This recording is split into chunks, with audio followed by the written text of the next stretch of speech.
Bonjour à vous, bienvenue sur la vidéo du jour. Euh, J'apporte quelques précisions sur l'assassinat de Kennedy par un procédé qui est un peu surprenant. J'ai expliqué que la famille Kennedy, en tant qu'Irlandaise catholique, avait quelques qualités, mais elle était beaucoup trop proche et ambiguë euh, euh, des courants qui lui étaient opposés. Et j'avais vu que le profil des deux frères, même s'ils avaient vraiment des qualités intéressantes, laissait apparaître une naïveté et puis aussi une déshérence, pas assez de lucidité par rapport aux problèmes auxquels ils étaient confrontés. Et ils étaient isolés en plus. Et après, quand on travaille sur l'inconscient collectif, au niveau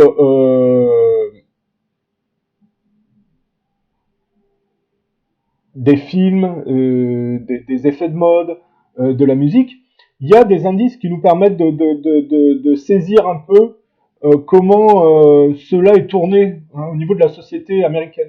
Par exemple, la série Dallas, avec JR. Vous connaissez tous le générique, Dallas, ton univers impitoyable.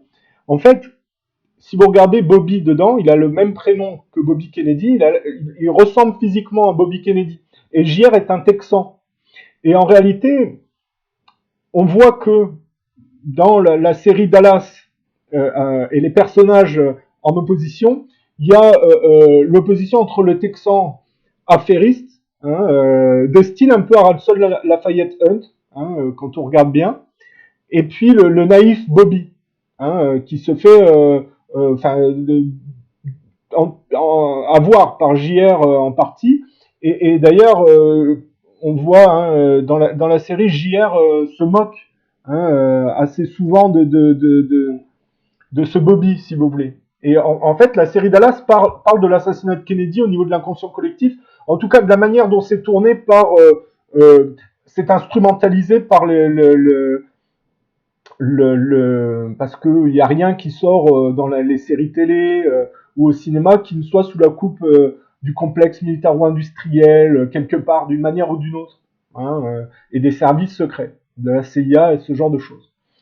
Bon, les frères Kennedy n'étaient pas des idiots, ils étaient intelligents, ils avaient des qualités, ils n'étaient pas aussi niais et simplets, entre guillemets, que on a essayé de nous le faire croire. Simplement, ils n'avaient pas assez d'appui et ils étaient trop ambigus. Ils n'étaient pas assez clairs, si vous voulez, donc pas assez costauds pour tenir les choses.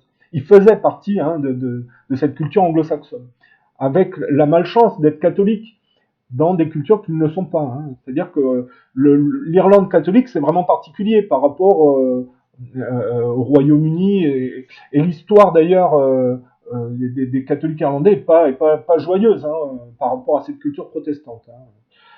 Euh, par exemple, on peut prendre pour bien expliquer, on a vu que en Irlande récemment, les grosses compagnies technologiques reliées à Internet avaient été sanctionnées et contraintes à dédommager de plusieurs milliards en impôts non versés à l'État irlandais.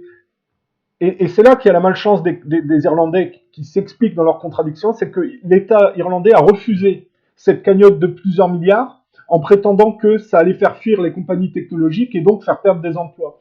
Or, le problème des crises financières actuelles est induite par la superficialité et la vacuité en fait du culte des technologies.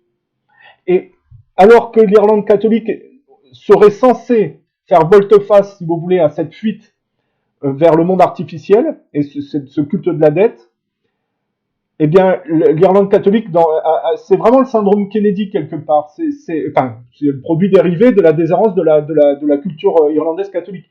Ce qu'a fait Kennedy, c'est mettre en avant les bons côtés, si vous voulez, de l'Irlande catholique au sein de cette culture protestante. Enfin, ça vous permet de bien comprendre. Ensuite, je me suis penché récemment sur le phénomène des causes-conséquences. C'est pas par hasard hein, que j'ai parlé du Bataclan, de Charlie Hebdo, du vol MH17, ou même de l'affaire Griveaux d'une certaine manière. J'ai mis en relief l'opposition entre le dérivé de la culture communiste que Poutine incarne et le dérivé de la sociale traîtrise qui est vraiment l'aspect qui a dominé hein, jusqu'à présent en Occident.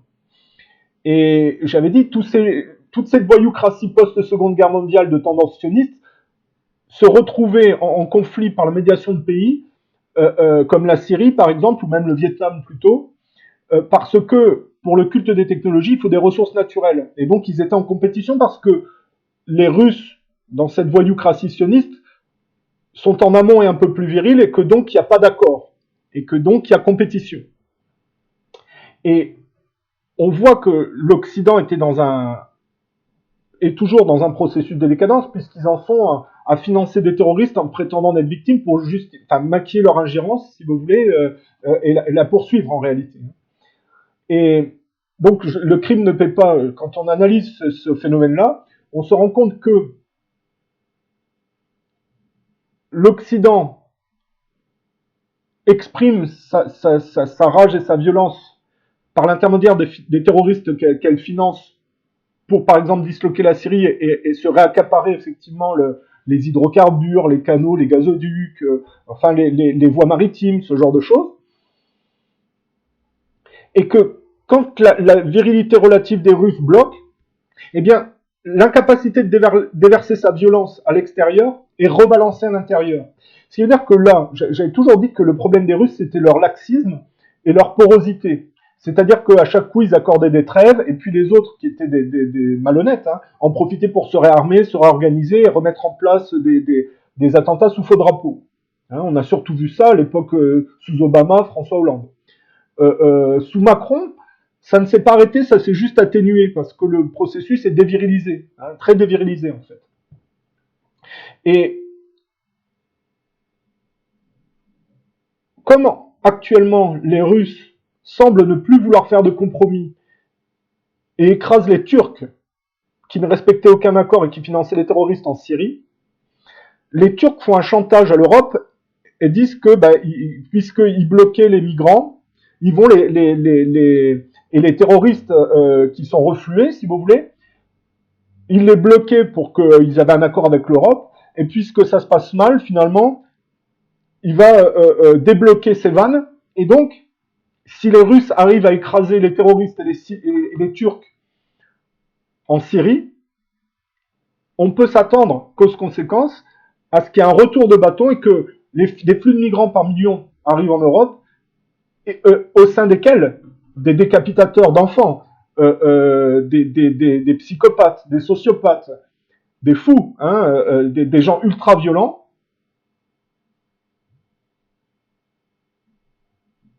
se trouvent. Hein, au sein de ces migrants se trouveront probablement hein, des terroristes qui auront été refoulés.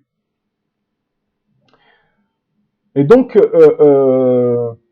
si on se détache des sociétés qui produisent cette insanité et qu'on analyse cela avec pragmatisme, on peut être qu'un peu bon. En tant que Français, moi, j'ai honte quelque part que le pays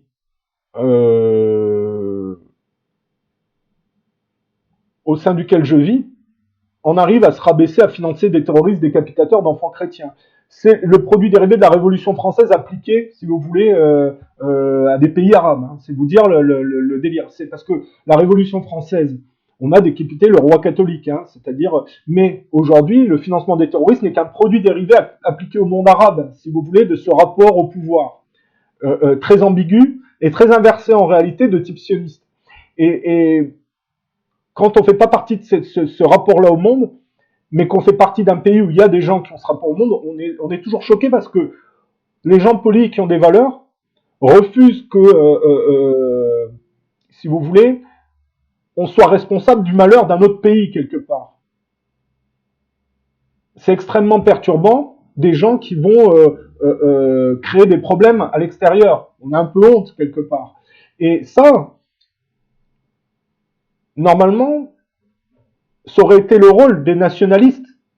Parce qu'on peut dire, ce financement des terroristes, il est macronien, Hollande, hein, François Hollande. J'allais dire hollandais, mais je veux pas d'ambiguïté, donc François Hollande, hollandiste, on va dire, sarkozyste, et tous les groupes politiques, droite-gauche, si vous voulez, en passant par le front de gauche, les écolos, ils ont tous participé à ces guerres inversées, hein, en Libye, Syrie, et on aurait pu croire que, par exemple, les communistes, les nationalistes auraient été plus vertueux. Sauf que ils n'ont jamais été capables de dénoncer ça directement, par manque de courage ou par ambiguïté, parce qu'il y a toujours un attentisme qui profite aussi quelque part.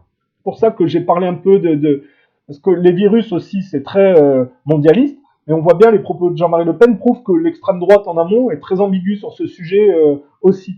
Donc quand on observe le prisme des sociétés qui malheureusement sont impliquées dans le financement du terrorisme, on voit que ceux qui devrait être un peu plus honnête, parce que nationaliste, donc plus centré sur la culture interne et pas déporté à l'extérieur, eh bien, on aurait pu penser que ces gens-là auraient été vent debout pour critiquer ce comportement.